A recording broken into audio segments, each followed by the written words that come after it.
السلام علیکم ورحمۃ اللہ وبرکاتہ۔ وعلیکم السلام ورحمۃ اللہ وبرکاتہ۔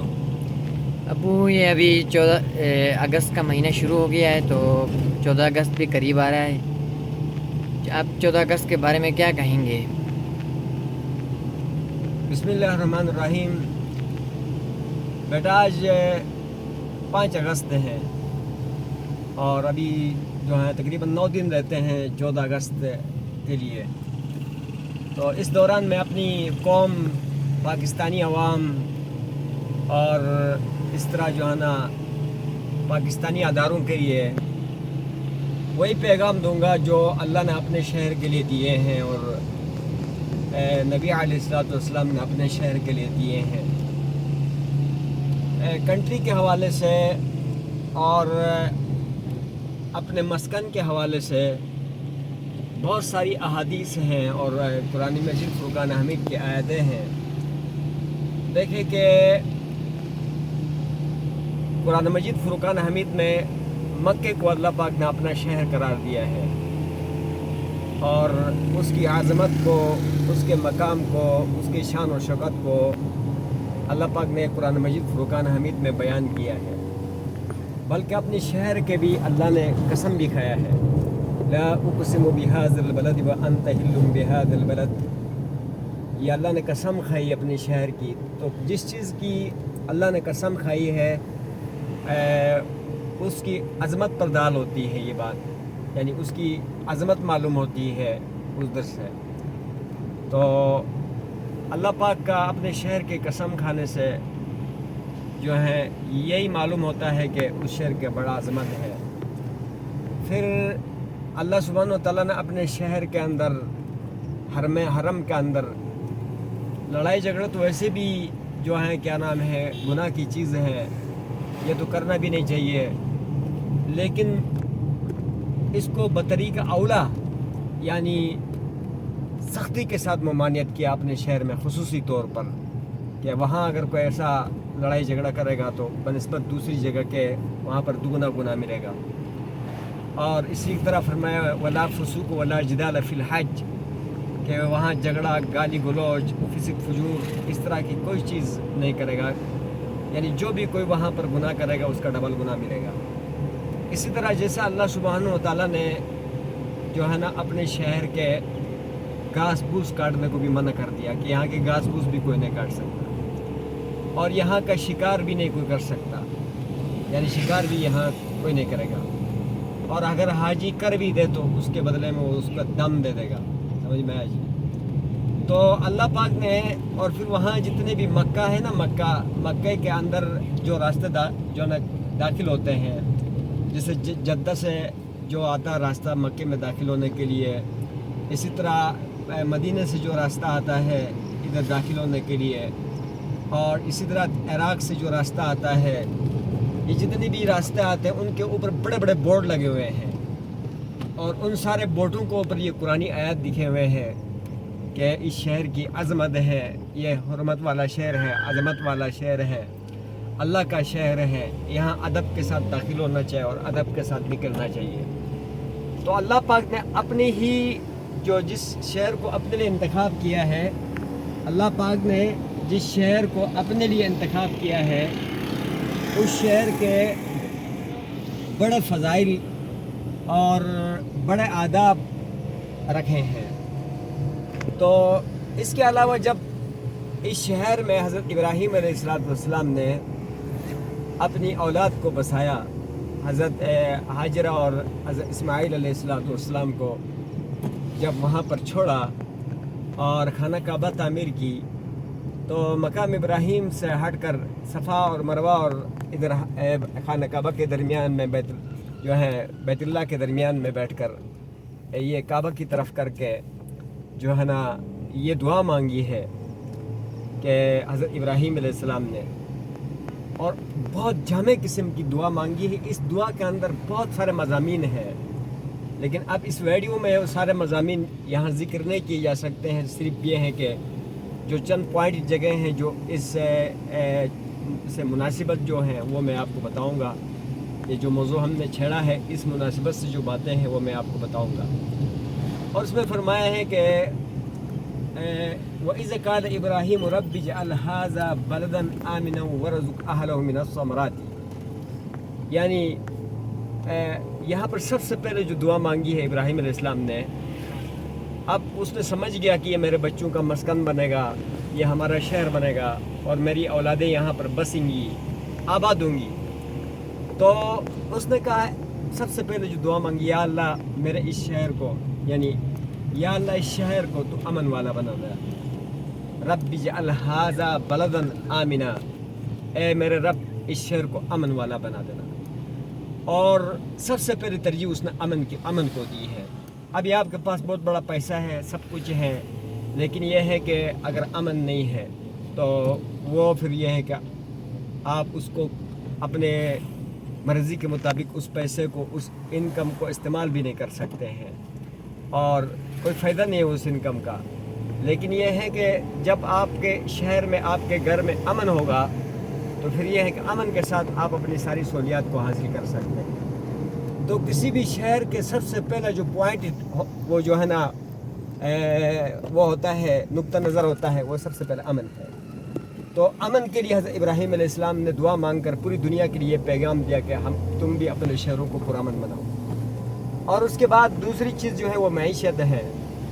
اور معیشت، ہر بندہ معاشی طور پر مضبوط ہوگا تو علاقہ پرامن ہوگا.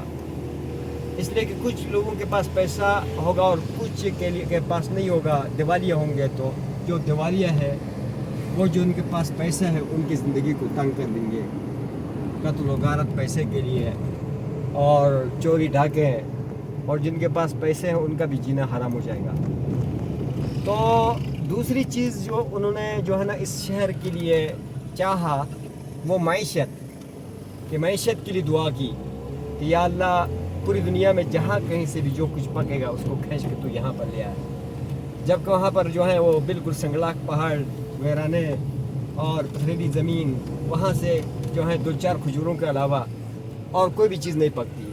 لیکن اس دعا کا ثمرہ یہ ہے کہ جو ہے کیا نام ہے وہ اللہ پاک نے پوری دنیا میں جو کچھ پکتا ہے اس کو کھینچ کے وہاں لے کر آیا اور پوری دنیا کا سب سے بڑا تجارتی مرکز بنایا. اس کے علاوہ جو اور بھی بہت سارے قوانین پر اس نے بات کی ہے، یعنی بذریعہ دعا، وہ یہ ہے کہ جو اللہ سبحانہ و تعالیٰ کے قانون ہے اور ان قانونوں کی طرف آنے کا اور غیر ضروری چیزیں جو ہیں جن کی ضرورت نہیں ہے اس سے اجتناب کا یعنی ترغیب دی ہے اپنے دعا کے اندر. اور فرمایا کہ یعنی شرک سے دنیا باز رہیں. اور پھر اس کے بعد فرمایا ہے کہ نماز قائم کرے. اور آخر میں جا کر یہ دیکھو رب اجعلنی مقیم الصلاۃ ومن ذریتی ربنا وتقبل دعا ربنا اغفر لی ولوالدی وللمؤمنین یوم یقوم الحساب. اس دعا کا اندر وہ پوری انسانیت کے خیر خواہ بنا ہے، اپنا بھی خیر خواہ بنا ہے، ہاں وللمؤمنین تمام مومنین کا بھی، اور قیامت تک کے لیے خیر خواہ بنا ہے. تو یہاں بھی ایک پوائنٹ ہے کہ جو آدمی یعنی جس کنٹری میں یا جہاں کہیں بھی رہتا ہو، یہ ضروری ہے کہ وہ وہاں کے خیر خواہ ہو، وہاں کے عوام کے خیر خواہ ہو، اور وہاں کے اداروں کے خیر خواہ ہو، معیشت کے خیر خواہ ہو، وہ امن چاہتا ہو. تو اللہ سبحانہ و تعالیٰ نے بھی یعنی اپنی شہر ہونے کے ناطے یعنی امن، یہ کہ گھاس نہ کاٹا جائے، یہ بھی امن میں داخل ہے. اور اس کے علاوہ شکار نہ کاٹا جائے، وہ بھی امن میں داخل ہے. اور لڑائی جھگڑا، گالی گلوچ نہ کیا جائے، یہ بھی امن میں داخل ہے. اور ابراہیم علیہ السلام نے بھی جو ہے کیا نام ہے امن کو ترجیح دی، اور اللہ تعالیٰ نے بھی امن کو ترجیح دی. اور اس کے بعد نبی علیہ السلام کی زندگی کو دیکھتے ہیں. نبی علیہ السلام کی زندگی کو دیکھتے ہیں. جب نبی علیہ السلام سمجھ گئے کہ اب میرا مسکن جو ہے وہ مدینہ ہے، تو اس کا جو نام تھا وہ بھی ٹھیک نہیں تھا. جب نبی علیہ السلام وہاں گئے تو نبی علیہ السلام نے سب سے پہلے نام کے اوپر غور کیا کہ میرے شہر، میرے مسکن کا نام کیسا ہے. تو پہلے اس کا نام تھا یثرب تھا. تو یثرب کا معنی تھا بیماری، وبا، مصیبت. تو اس کو بدل کے मदीनतुन तय्यबतुन रखा, समझ आए जी, ये पाकीज़ा शहर। तो इससे भी ये इशारा होता है कि नबी अलैहिस्सलाम ने कहा पाकीज़ा शहर। तो अपने शहर का नाम जिस मोहब्बत से उन्होंने इंतखाब किया, और उस नाम का अंदर जो है क्या नाम है, ज़ाहिर बात है पाकीज़ा जगह वो होगा जहाँ पर झगड़ा नहीं होगा, फसाद नहीं होगा, और दुनिया के फिस्क और फजूर नहीं होगा, और वहाँ खुराफात नहीं होंगे, दहशतगर्दी नहीं होगी, और हर एक दूसरों के लिए जान देने वाला होगा, एक दूसरों को एसार कुर्बानी देने वाला होगा, और दो जगह पाकीज़ा होगी, समझ आए। तो नबी अलैहिस्सलाम ने सबसे पहले नाम की दुरुस्ती की। उसके बाद जो है ना नबी अलैहिस्सलाम ये है कि फरमाने लगे, जब सहाबा रिज़वानुल्लाह अलैहिम अजमाइन वहाँ से चले गए, यानी मक्के से मदीने की तरफ चले, तो जब मक्के से मदीना में वो आए तो वो सारे अक्सर बीमार हो गए, और मक्के के पहाड़ियों को, वादियों को और खाना काबा को, अपने घरों की सहनों को याद करने लगे। तो नबी अलैहिस्सलाम ने दुआ मांगी वहाँ पे। एक दुआ तो ये मांगी कि या अल्लाह, इस शहर का अंदर जो वफा है, यानी इस शहर का अंदर जो वबा है और बीमारियाँ हैं, इसको उठाकर आप वीराने जगह, जो जोफा का एरिया था उस ज़माने में, वहाँ पर वीरानी थी, कहने लगा उठा कर उधर फेंक दे। और दूसरा, अल्लाह के नबी सल्लल्लाहु अलैहि वसल्लम ने जब सहाबा की मोहब्बत मक्के से के ऊपर देखा, यानी सहाबा का जो मोहब्बत मक्के के साथ देखा, तो उसने कहा या अल्लाह, इस मदीने को भी हमें महबूब बना दे, जैसे तूने मक्के को हमारे लिए महबूब बनाया था। अब गौर से सुने, यहाँ भी एक पॉइंट है, क्योंकि नबी अलैहिस्सलाम का कोई भी फेल और कौल होता है, सिर्फ एक उसूल और ज़ाबिता होता है। जैसे मैंने भी पहले भी एक वीडियो के ऊपर बताया था, वो एक सफ़र पर हम आ रहे थे, यानी इशारा के हवाले से इमाततुल अज़ा अन तरीक़ वाली रिवायत में बताया था कि नबी अलैहिस्सलाम का कोई भी फेल और कौल होता है, वो सिर्फ उसकी ज़ात के साथ, उस मकाम के साथ खास नहीं होता, कि वो नबी सिर्फ एक मखसूस जगह के लिए या एक मखसूस अफराद के लिए नहीं आया है, वो एक पूरी कायनात का जो है ना रहमतुल लिल आलमीन है। तो फरमाया कि जो है क्या नाम है कि या अल्लाह, तू मक्के को, या अल्लाह, जैसे तूने मक्के, जैसा हमें मक्का महबूब है, इसी तरह फरमाया कि मदीने को हमें हमारे लिए महबूब कर देना।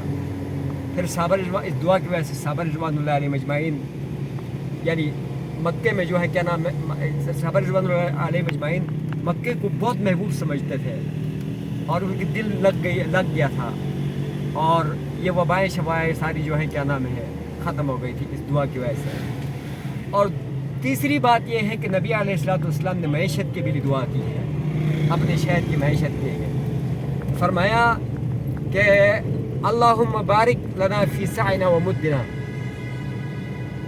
अल्लाहुम्मा बारिक फी सअना व मुद्दिना, अल्लाह हमारे जो ना पैमाने में, मेरे मतलब ये कि हमारे सा और मुद एक पैमाने होते थे उस ज़माने से, जो गल्लों को, खजूरों को और किशमिश को, इस तरह की चीज़ों को तोलते थे, मुद और सा। तो फरमाया कि इससे, यानी यहाँ पर जो है ना वो यहाँ पर महल बोलकर हाल मुराद लिया, समझ आया जी। तो फरमाया कि या अल्लाह जो है वो हमारी मईशत में बरकत दे, मतलब ये है हमारी मईशत में बरकत दे। फिर नबी अलैहिस्सलाम ने एक रवायत में फरमाया कि ये ओहद हमसे मोहब्बत करता है, हम इससे ओहद से मोहब्बत करते हैं। और फिर नबी अलैहिस्सलाम ने मदीने के पहाड़ियों का नाम बताया कि या अल्लाह, तूने अपने शहर को यानी हरम करार दिया है, तो मैं भी अपने मदीने को जो है वो हरम करार देता हूँ, कि मैं उस पहाड़ी से लेकर उस पहाड़ी तक इस एरिया को मैंने हरम करार दिया। इसलिए हम अभी कहते हैं कि हरमैन शरीफैन, ये तस्दीक़ का सीगा है, हरमैन शरीफैन यानी दो हरम, एक मदीना और एक मक्कतुल मुकर्रमा। तो अल्लाह ने भी अपने शहर को मुअज़्ज़ज़ और मोहतरम करार दिया, नबी अलैहिस्सलाम ने भी अपने शहर को मोहतरम और यानी मुकर्रम करार दिया। और हमें ये सबक दिए उन्होंने कि तुम भी अपने शहर की इज़्ज़त, एहतराम, अमन, मईशत और उसके बाद आवाम के साथ जो है ना, जो पब्लिक है उसके साथ उनके खैर ख्वाह और यानी पूरी वफ़ादारी करो। यानी अपने मुल्क के साथ, अपनी शहर के साथ पूरी वफादारी के साथ। बहरहाल वीडियो अभी बहुत लंबा होता जा रहा है, लेकिन यह है कि और भी इसमें थोड़ी बातें नहीं है, बहुत सारी बातें हैं कि जो कि अपने मुल्क की बहुत बड़ी अहमियत है और जो है क्या नाम है, इसकी बहुत बड़ा इसमें एक किरदार है, रोल है हर एक शहरी के लिए, अपने मुल्क के लिए। लेकिन अफसोस से कहा जाता है कि हर बंदा, हर अदारा यानी इस मुल्क को यानी तोड़ने की कोशिश करता है और इसको बर्बाद करने की कोशिश करता है और इसके लिए अच्छे तासुरात नहीं रखते हैं, समझ में आया जी। और फिर ये है कि दूसरे मुल्कों को में देखा जाए, अगर कोई बंदा कुत्ता भी बाहर निकाल कर आया है तो उसने अपने साथ कुत्ते के पेशाब को संभालने के लिए जो औजार होते हैं वो भी साथ निकाल कर लाया होता है उसमें। और जहाँ कुत्ता लीद करे, पेशाब करे, उसको उठाकर किसी डस्टबिन में उसमें फेंक देते हैं। और अपना जो है ना कचरा जो है ना डिस्पोजल के गिलास तक भी वो नहीं फेंकते हैं उसमें, यानी रोटू में बोतलों तक नहीं फेंकते हैं। लेकिन हमारे यहाँ तो ये तो मामूली बातें हैं, यानी टूरिस्ट एरियाज़ में जब आप जाएं तो ऐसा लगता है जैसे कि हम कोई कूड़ा क्रिकेट वाली जगह में चले गए जहाँ कचरा फेंका जाता है। और इसी तरह जो है क्या नाम है, किसी को किसी हवाले से भी इस मुल्क की तरक्की के लिए किरदार अदा करने का सोचते नहीं है, समझ में आया जी। तो हर एक आदमी को अपने मुल्क के लिए अमन का सोचना चाहिए और मैशत के हवाले से सोचना चाहिए और सफाई सुथराई के हवाले से सोचना चाहिए। और फिर जो है क्या नाम है, आपस की इत्तेफाक, इत्तेहाद, मोहब्बत के हवाले से सोचना चाहिए। क्योंकि जब बंदा बाहर से आता है तो इस मुल्क पर जब बंदा पाँव रखता है तो बहुत सुकून महसूस होता है, क्योंकि इस मिट्टी का अंदर हमारा खून शामिल है, हमारा जो है क्या नाम है जिस्म का हिस्सा है ये। क्योंकि हज़रत इज़राइल अलैहिस्सलाम ने जब मिट्टी उठाया तो जिसका हिस्सा जिस जगह पर है अल्लाह ने वही पैदाइश उसको नसीब किया है। और उसके अलावा ज़ाहिर बात है कि इंसान का जो जिस्म जो बड़ा होता है, ज़ाहिर बात है यानी वो खाने पीने से होता है, फ्रूट खाने से और इसी तरह जो है ना रोटियां खाने से। तो वो रोटियां इस ज़मीन से निकलती हैं। तो इस ज़मीन का और इंसान के जिस्म का आपस में एक कॉन्टेक्ट है। फिर ऑक्सीजन के हवाले से ये जो दरख्त हैं इसमें हमारा ऑक्सीजन जाता और उधर से हमें आता है। तो गोया के एक एक ज़र्रे के साथ इंसान के बदन के साथ एक कॉन्टेक्ट है। तो इस वजह से जब हम किसी बाहर मुल्क से इधर आते हैं, एयरपोर्ट पर दाखिल हो जाते हैं, तो फिर ये होता है कि जो है ना सुकून हो जाता है और बिल्कुल बंदा जो है क्या नाम है कहता है कि बस अब मैं अपनी माँ की गोद में आ गया हूँ, सर रख दिया हूँ, ठीक है ना जी। तो प्लीज़ जो है ना मैं गुजारिश करूँगा कि हर एतबार से अपने मुल्क के साथ मोहब्बत करने का, इसके साथ वफा करने का और 14 अगस्त में शरई हुदूद का अंदर रहकर खुशियों का इजहार करें और जो है क्या नाम है अल्लाह से दुआएं करें इस मुल्क के लिए कि ये मुल्क जो है क्या नाम है अल्लाह पाक जो है इसको पुरअमन बना दे और इसकी मैशत को मजबूत कर दें और अल्लाह ताला इसके जो है बासियों को आपस की इत्तेफाक, इत्तेहाद, मोहब्बत नसीब कर दें। जिन अहल बातिल के आँखों ने इसको टारगेट किया है, यानी जितने भी इसके दुश्मन ममालिक हैं, एक नहीं है कई हैं जिनके लिए ये बर्दाश्त नहीं हो रहा, अल्लाह तबारक व तआला उनको नामुराद करें, बर्बाद करें और इस मुल्क का हामी और नासिर हो। वस्सलामु अलैकुम